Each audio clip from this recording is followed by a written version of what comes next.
Happy ka na, oh? Hindi ka mo kami classmate ng araw. Hindi kasi. Kami kasi mga Gen Z. Okay lang, kayo mga Gen Z, kayo nagpagulo ng bansa natin. Ng mundo natin. Kayo mga Gen Z kayo, ang aarte nyo, makikimot gadget agad. Tsaka tingin mo, nauso yung AI. Kaya tuloy, pwede tayong may gumawa tayo ng action na hindi naman natin ginagawa. Friend, nag-usap Teka lang lang, tayo. teka Bakit ka lang, naman relax. galit na galit? Huwag mo sa'yo naharangan, huwag mo siyang harangan, isa ka pa.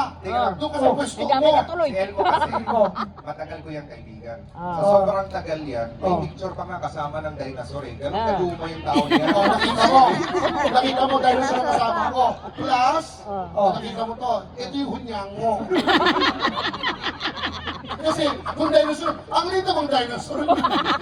Sabi ni Mami, pasensya ka na. Nung inire, nauna ka sa sito.